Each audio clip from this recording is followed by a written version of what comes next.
Assalamualaikum warahmatullahi wabarakatuh. Kali ini saya akan membahas terkait soal yang saya berikan pada saat UTS. Tapi sebelumnya mohon maaf, karena koneksi internet saya nggak seberapa bagus. Jadi intinya di channel Nurnafia ada playlist yaitu algoritma dan pemrograman. Nah, itu materi ngajar saya. Di situ juga ada link Google Drive-nya, bisa dicek aja.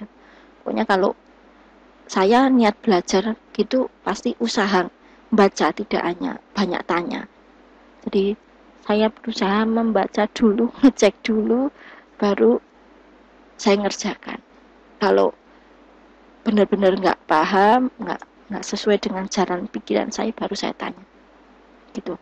Oke, karena memang kalau kita belajar algoritma itu ada kaitannya dengan matematika, tapi bukan murni langsung matematika itu harus ngitung, enggak. Kita belajarnya itu untuk berlogikanya, butuh tahu cara menyelesaikannya kayak apa. Di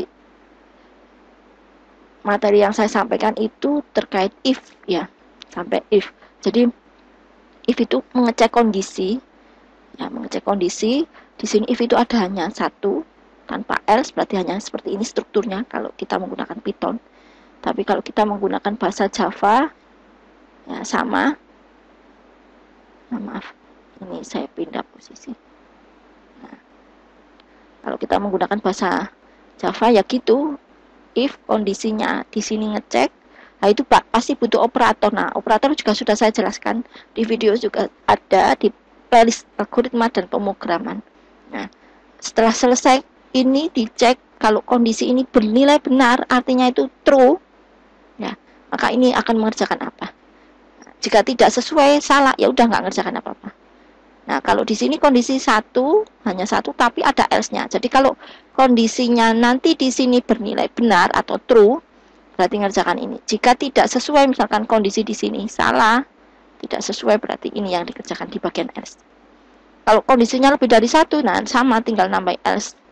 Seperti itu strukturnya. Jadi kalau belajar bahasa pemrograman apapun itu, pahami strukturnya. Kalau logikanya memang harus diasah. Nah, contoh. Nih, ini kasus if-nya 1, if-nya 1, ini 2. Ini 2. Saya perbesar. Jadi, kita membuat program itu tidak hanya bisa nulis codingnya saja, tidak, tapi paham apa yang akan dikerjakan di situ. Contoh kalau kita punya nih algoritma seperti ini. Maka kalau ditanya apa nih outputnya, tidak harus langsung dirani di aplikasi misalkan. Oh, saya nulisnya di text editornya Visual Code. Nah, tidak harus langsung tinggal nulis gitu, enggak. Tapi pahami, tanpa harus menggunakan aplikasi, kita tetap paham. Oh, outputnya ini. Jadi nanti kita bisa ngoreksi kalau nggak sesuai, apa nih yang harus diperbaiki. Nah, ini outputnya apa nih, saya buatkan di sini. Saya buatkan tabel.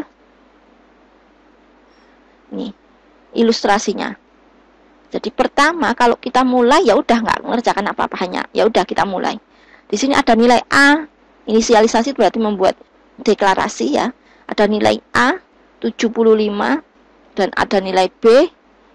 Nggak enaknya pakai tabel ini kapital. Kalau bahasa Java itu case sensitif, kalau kecil ya kecil, kapital. Di sini ada ngecek. Nah, ini namanya kondisi ngecek. Nah, A-nya berapa? 75. Apakah kurang dari 45? Gitu logikanya.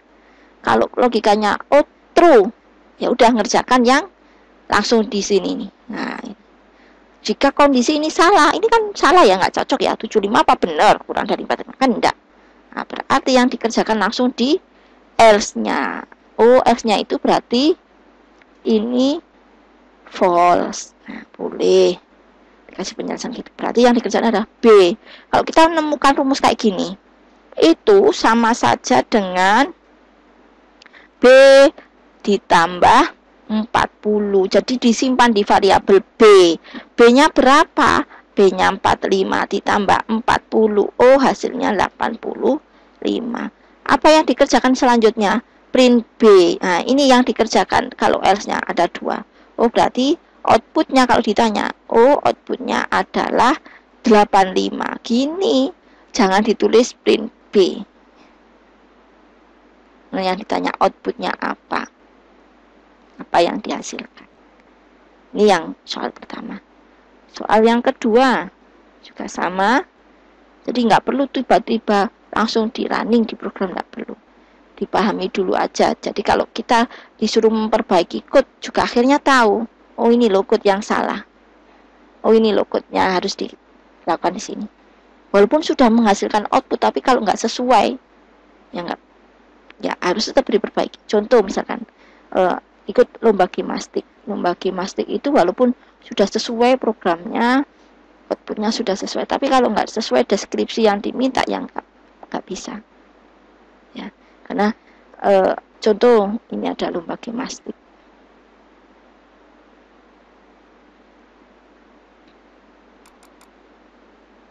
Ini yang tahun 2022.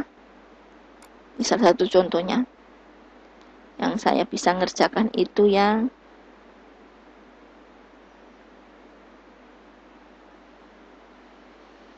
ini ingat saya. Nah, kayak gini. Ini butuh matematikanya juga ya. Matematikanya untuk apa? Ini yang diminta jarak. Nah, kayak gini nih. Desa ada titik pusatnya, disuruh mencari jaraknya dari desa A ke desa satunya. Seperti itu. Nah, kalau kita nggak paham logikanya, disuruh nulis codingnya ya nggak bisa. Gitu. Nah, kalau sudah ada coding itu harusnya dipahami. Gitu maksud saya. Jadi kita belajar algoritma pemrograman itu tidak hanya melulu nulis coding gitu. Enggak, ya kalau ada codingnya. Kalau enggak kayak gini. Contoh soal-soal gimnastik, nah ada coding. Hanya dikasih penjelasan ilustrasi inputannya sama outputnya. Ya, ini contoh aja. Langsung ke sini saja saya. Contoh yang kedua. Ini dikasih kondisi if-nya ada dua. If pertama ini ya. If kedua ini. Kalau tidak sesuai pertama ataupun kedua langsung ini. Nah, apa yang dikerjakan? Nah, ingat ini ada operator. Nah, kalau operator berarti kita harus memahami logika proposisi. Itu penting, sangat-sangat penting. Kalau kita jurusan informatika tapi nggak pernah tahu istilah tabel kebenaran, logika proposisi, susah. Ya. Contoh kayak gini. Kalau kondisinya di sini operatornya OR, ini adalah simbol OR. Ya. Jadi harus paham tentang logika proposisi terkait tabel kebenaran OR. Jadi kalau kita membuat tabel kebenaran OR, itu salah satu ada yang true, udah true. Ya, kedua-duanya true ya tetap true. Tapi kalau salah satunya true ya tetap true. Ya, beda dengan N. Kalau N kedua-duanya wajib harus true. Nah, seperti itu. Sehingga di sini misal contoh ada nilai awalnya A45, kita lagi. Terus B-nya, saya taruh sini aja, B-nya 30, C-nya 35. Nah, kita cek. Ada if ya, kita cek, tetap harus ngecek. If A-nya berapa? 45. Apakah kurang dari B? B-nya 30. Salah, nggak sesuai. Nah, di sini ada operator OR. Berarti kita tetap harus ngecek satunya juga. Kalau walaupun di sini salah, tapi kalau di sini nanti benar, tetap harusnya mengerjakan sesuai tadi karena operatornya OR, ya. Apakah A45 kurang dari 35? Nah, ini false kedua-duanya. Ini false. Ya udah, berarti nggak boleh ngerjakan yang ini. Berarti ngecek berikutnya, else if lagi ngecek. B, apakah 30 kurang dari A? A-nya 45. Ya, true, betul. Nah, kita cek satunya. Apakah 30 kurang dari 35? Ya, betul.